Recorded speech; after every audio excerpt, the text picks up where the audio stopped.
Hello, I'm Claire Dyer, and welcome to Dyer Consequences here on Unprecedented TV, the place where your voice matters.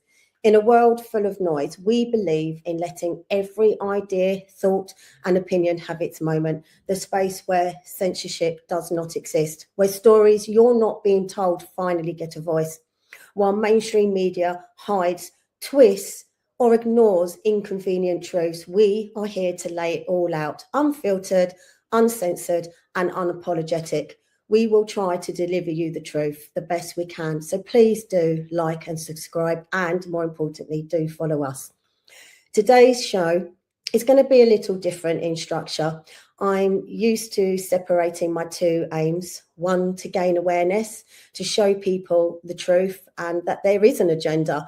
But most importantly, we are here in a spiritual and a psychological war between good and evil, one in which I believe the scales are not tipped in our favour of good, and the balance definitely needs to be restored. A war that is, I believe, against humanity. So, let's keep it simple. A group of dark forces working together to slowly erode humanity. Systems that are built to keep basically people distracted, emotionally reactive, and tired. A distracted population doesn't organise, it doesn't reflect, and they don't think logically, and it doesn't act locally. People, they're encouraged to feel angry, moral, and righteous, and instead of behaving morally, and emotion replaces action. I've said this many times before.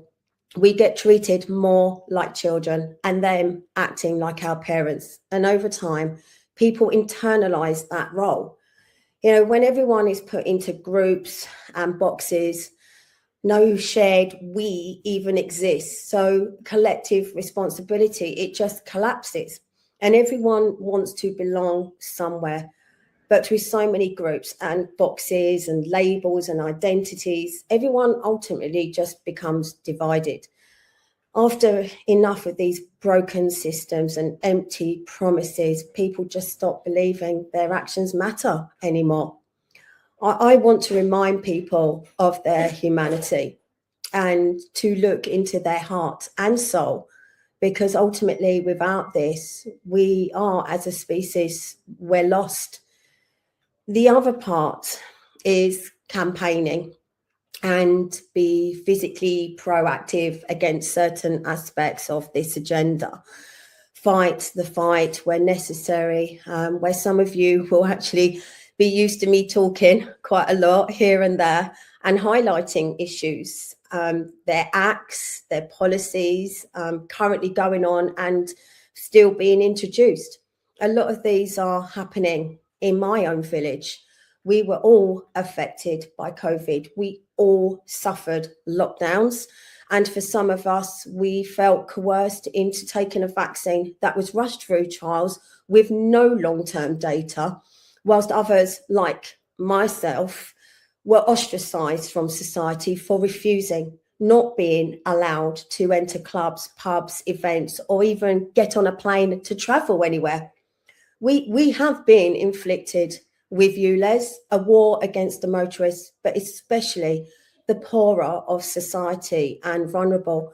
Parking charges, the loss of amenities, poor public transport, banks closing, solar farms, battery farms, housing on greenbelt.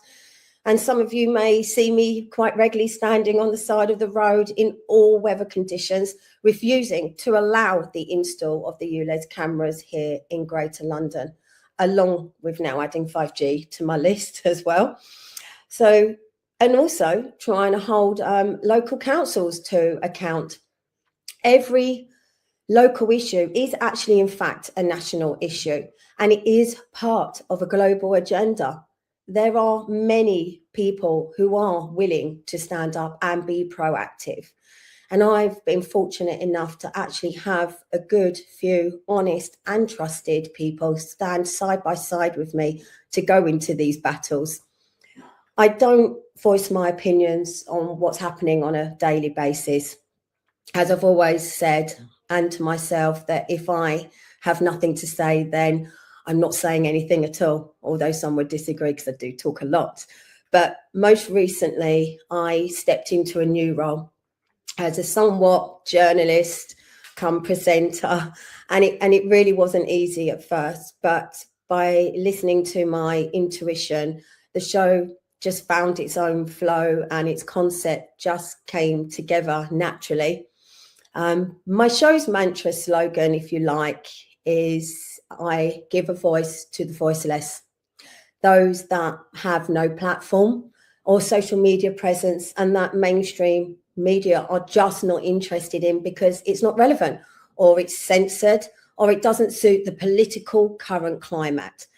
Those that have their own story to tell, something they have or are personally experiencing the issues they are currently facing, whether it be harm, trauma, abuse, wrongdoing, witnessing or being at the hands of misconduct within our public institutions. Some of these people are fighting for justice every day. They too, from their personal lived experiences, have dedicated themselves to standing up against injustice. So today, I feel in a world full of censorship, I'm continuing to fight against my own across all social media platforms. Fighting algorithms is hard.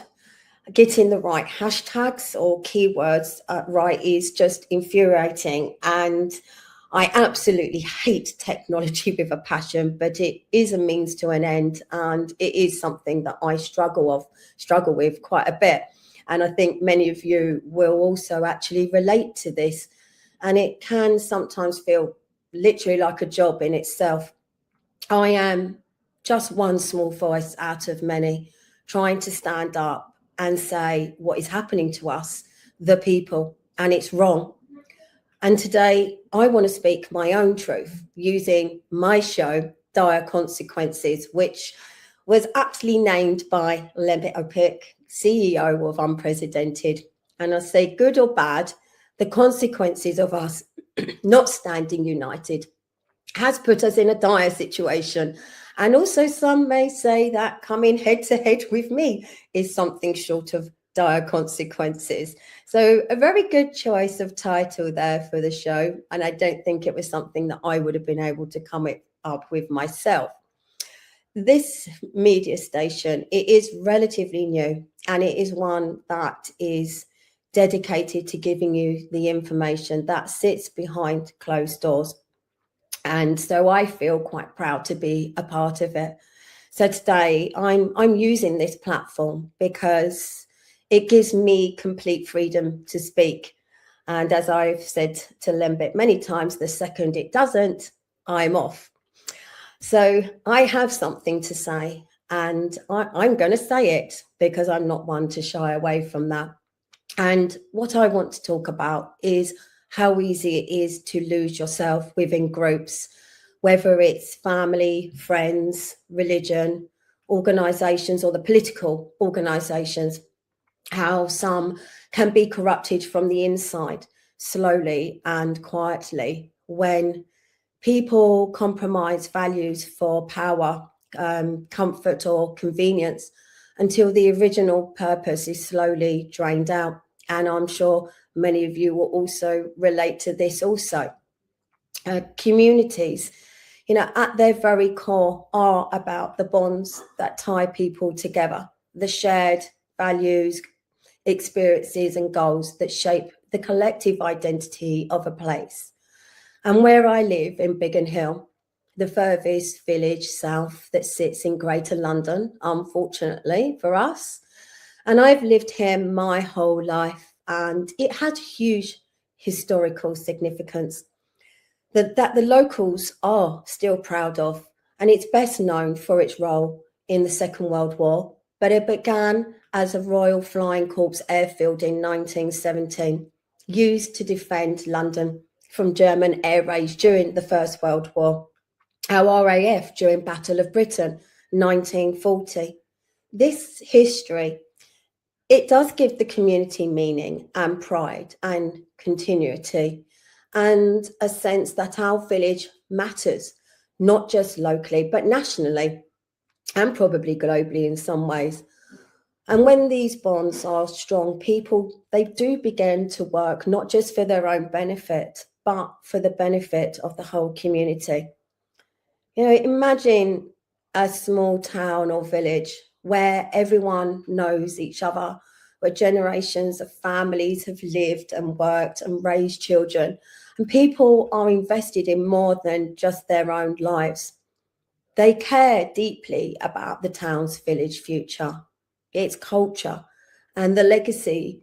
You know, for example, again, where I live, for a lot of people, they feel the village is it's not what it used to be.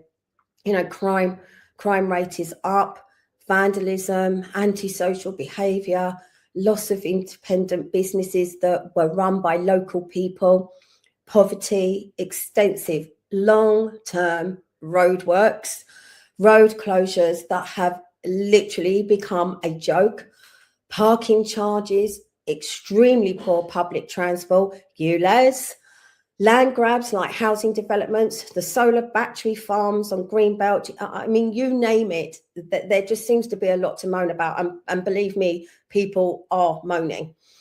All of these things are literally making people's lives so stressful and therefore becoming more apathetic.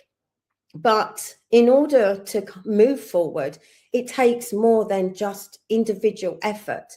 It requires the collective strength of a united group, you know, a team, you know, formed not out of obligation, but from a shared sense of purpose.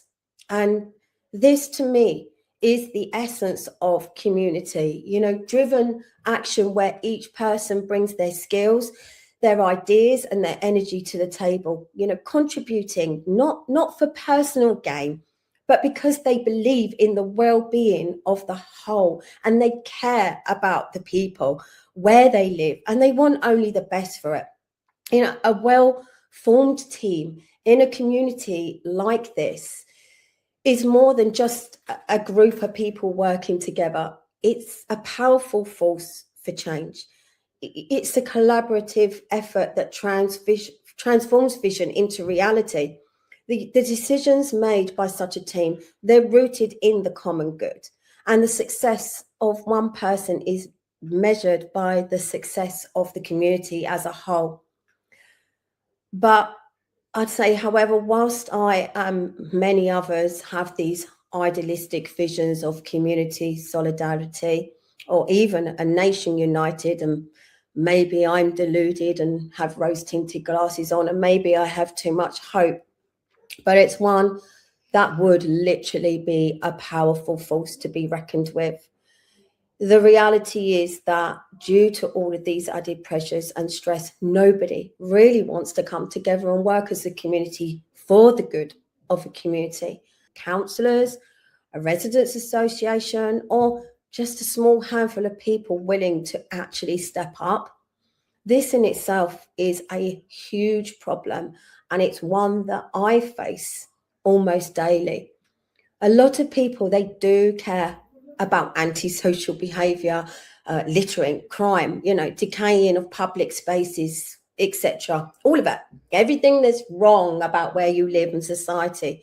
But caring has been redefined as complaining and posting and moaning in WhatsApp chats and on Facebook community pages, or voting once every few years if you still believe in voting, rather than actually day-to-day civic behaviour. The mindset, it becomes someone should do something about this instead of what is the smallest thing that maybe I could do to make a positive difference. And a few things play into this. You know, our current problems, they feel huge and systemic. And so individual action feels pointless. And if you can't fix everything, then people do absolutely nothing. We have hero narratives, politics, media, social media, and even activism. It sells the idea that a single leader, a movement, or moment will fix everything. And that encourages spectators and not participants. There is also a high level of mistrust. And I feel that when people feel institutions or neighbours don't pull their weight, they stop trying to, and responsibility becomes a fool's game. Confronting bad behaviour, volunteering your time, or holding standards is uncomfortable and socially risky. So complaining is just far easier and safer. But communities that they don't collapse because of big villains,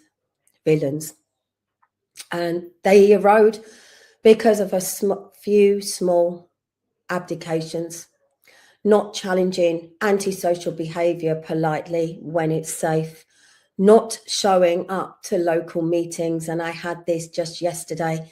We have a community of probably around about 10,000, and 26 people turned up to our emergency services meeting, not showing basic decency and not caring about shared spaces and not backing the people up that do actually step up. However, we do have organisations and movements seemingly standing up, and this is the part that is the darker side to how some organisations, whether they're political, business or social, can distort the very spirit of collective effort. Sometimes as organisations grow in size and complexity and influence, they sometimes shift away from serving the community's needs and begin to serve the needs of the few at the top. Leaders driven by the allure of power and control and money and status, and they may start to prioritise their own interests over those of the people they once actually sought to serve, unbeknown to those around them or the wider community. And this is where I feel that the subtle danger lies. People can lose themselves to an organisation or a cause, not realising that what began as a movement for the common good has transformed into a platform for personal gain. And some even create these groups and organisations or enter into them for the sole purpose of gratification or gain. Some are even deliberately put in place to control, manipulate and corrupt.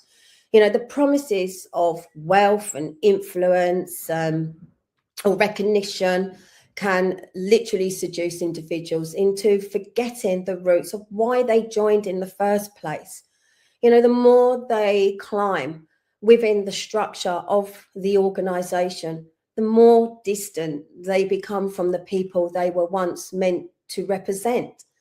And in many cases, this transformation is gradual, and the change begins with small compromises here and there, a decision that benefits a few over the many, and a quiet step away from the community's values in favour of personal advancement. And over time, this erosion of principles can lead to a complete disconnect between those in power and the community they're there to serve. And in some cases, leaders may even become more invested in maintaining their own status and the organisation's power than in addressing the real needs of the people. And this is called a dictatorship, when they seek to quiet the mouths of a community by discrediting and controlling the narrative and gaslighting and imitation, I can't even say the word now, and fear, basically, scaremongering. And when one or two selfish, narcissistic people are a part of a group, their influence often goes unnoticed at first. And you're looking at one right now. Psychologically, people are wired to seek acceptance and avoid conflict. So the group just slowly adapts to whoever is the most demanding or confident. Small compromises are made, and opinions are softened, boundaries are ignored, and until what once felt wrong just starts to gradually feel normal. Their, their reality is literally an echo chamber, and they reinforce each other's views. And over time, they may begin using the same wording and terminology, almost morphing into one, repeating identical phrases as if they are shared truths. This shared language strengthens the illusion that their perspective is objective, when in reality it is self contained. And any challenge from the outside, the bubble feels threatening and is quickly dismissed or reframed. And as this emotional energy and attention flow toward them, independent thinking within the group weakens and empathy lessens, self reflection fades, and the group slowly mirrors the attitudes and the behaviors of those at the center. And many people gradually merging into one mindset shaped by repetition, reinforcement, and unchecked ego. And everything comes down to ego. I personally, over the last 6 years, I've referenced George Orwell's Animal Farm many times. I remember reading the book actually as a child, a story about farm animals who rebel against their human owner to take control of the farm. And at first, they hope to create a fair society where everyone is equal.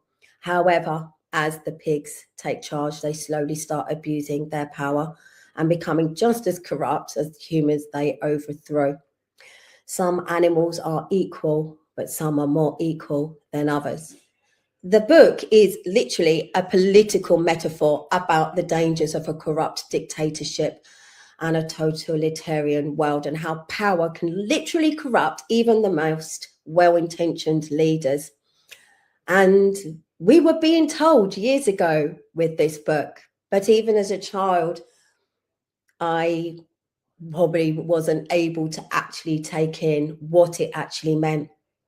And so ultimately, what is lost is not just the integrity of any organization that has lost its way or is showing themselves to not be in the best interests of the people, but the trust of the community.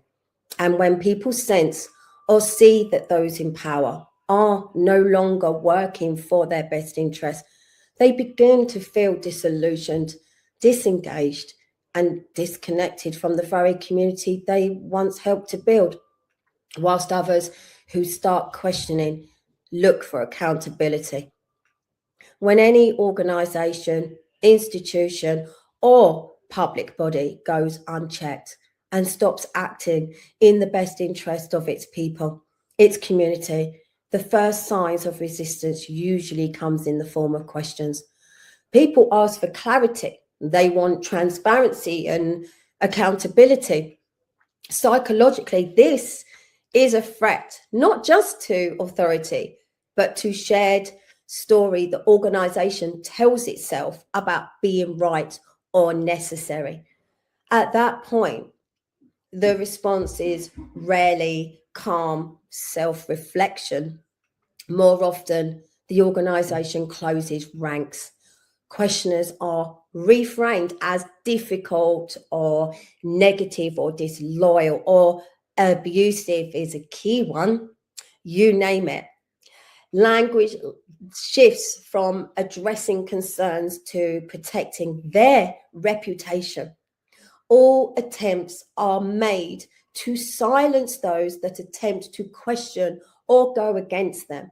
And this is a classic defense mechanism. And rather than confronting the uncomfortable truths, the system preserves itself by discrediting those that are asking the questions.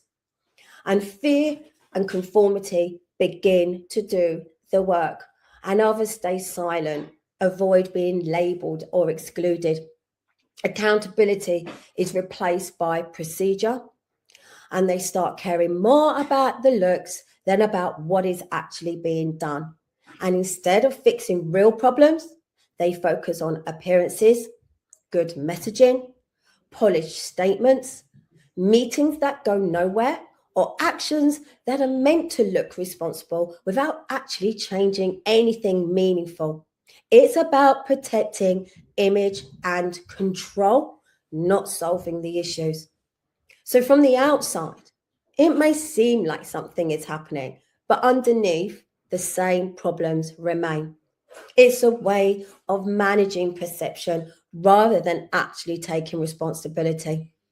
And over time, the organization becomes less about serving the community and more about maintaining control until the gap between its stated values and its actions becomes impossible to ignore, either forcing real change or accelerating its collapse. As we move forward, we have to remain vigilant. We cannot allow ourselves to get lost in the system, the matrix, the show, the game, to allow ourselves to be seduced by the promises of power or influence that often come with leadership within an organization or a cause. To be lost to admiration, fame, or money because they quietly rewrite who you're accountable to. It's not greed or ego at first, it's substitution. Admiration replaces self trust, fame replaces purpose, money replaces meaning. And because society celebrates all of these things, the loss looks like success from the outside. And to step away would mean disappointing people, losing status, admitting that you drifted. That's why many people and many organizations, institutions, and movements, they double down instead. And it's safer to stay lost than to grieve who you might have actually been. The fight to preserve our values, to stay true to the collective good, requires constant self-reflection, the ongoing habit of examining your own thoughts, your actions, and your motives, especially when things feel uncomfortable or when you're challenged. In layman's terms, it means regularly asking yourself, why did I react that way? What part did I play in this? Or could I even be wrong? We must always ask ourselves, why did we start this journey in the first place? And should always remind ourselves of that, of why we started doing what we did in the first place. This is what keeps people grounded in reality. It helps separate ego from truth. And without it, people tend to blame others, justify their behavior, or just keep repeating the same mistakes over and over. With it, growth is possible because self-reflection creates awareness and accountability and the ability to change rather than just defend. It's it's easy to forget the roots of a cause and to be blinded by success or progress. But we must remember the key to rebuilding that sense of unity lies in the recognition that true leadership is about service and not self-interest. And a real and healthy community and a healthy world and lasting change are not about personal gain. They are about the people, the values, and the shared vision that brings us together. It is not one person's job or goal to change things for the better. It's not down to one person to clear up another's mess. A truly effective team thrives when its members are grounded in shared values and transparency and a commitment to the common good. Power, when used correctly, should never be about control. It should be about empowering others and creating a space where the community, in all its diversity and complexity, can thrive. So, as I finish today's show, I want to remind us all that we are the stewards of our own communities. And it is down to each and every one of us, if we all care about the place we live, our homes, our neighbourhoods, our community, and this is our community's logo, and our country, that silence or indifference lets problems grow, whether it's political, cultural, or moral, lets people avoid the harder truth. No one is coming. No one person is coming to save us. It's just the ordinary people standing up and doing the unglamorous things consistently. The uncomfortable flip side by not doing this is that the community you get is, to a large extent, is one that the people collectively tolerate. Standards don't disappear overnight. They're quietly lowered because enforcing them feels awkward. And change doesn't happen by waiting for somebody else to come and fix things. It happens when people speak up, organize, and work together. When everyone takes even just a small part, asking questions, offering ideas, holding leaders or systems accountable, being proactive, the community, it becomes stronger. Individually, our impact might feel small, and I know that I feel like I'm fighting the small battles in a much bigger war. But collectively, if we all did this, consistent action, it can reshape the environment, the rules, and the culture for the better. And maybe I have too much hope, but that's what I believe. It's about turning concern into action and action into real lasting change. The fight, it's not just for us, but for those who come after us. And I hear so many people say this to me, that they're older now and they won't see this in their lifetime, but it's their children and it's their grandchildren. And it's our children, our grandchildren, and our great grandchildren, for the values we hope to leave behind. We must remain aware of the traps of power and self-interest, and we must never lose sight of what truly matters: the well-being of the collective, the voice of the voiceless, and the shared responsibility we all have in shaping the future. And it's only when we remain humble and self-aware and committed to serving others that a team, I feel, can truly reflect the heart of the community, working not for the benefit of a few, but for the well-being of all. Because once responsibility becomes somebody else's job, decline isn't a mystery of how did this even happen. It's simply just basic maths.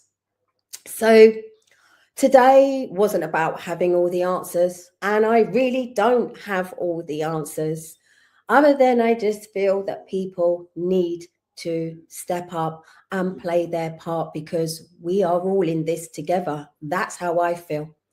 It's about remembering that none of us are meant to figure things out alone. And humanity moves forward not because we agree on everything, but because we choose to listen, we choose to show up, and to care beyond ourselves. So I'm Claire Dyer, and this has been Dyer Conce's Good or Bad on Unprecedented TV, where independent voices come together and real conversations are never going to be pushed aside. And together, by sharing our voices and working as a community, and I keep saying this, we have to work as communities. We may have a chance at making a real difference. And I truly do believe that, because then what else do we have? So please, please join us. And you can currently find us on YouTube and X. And please keep standing for truth and for each other. And I will see you again soon.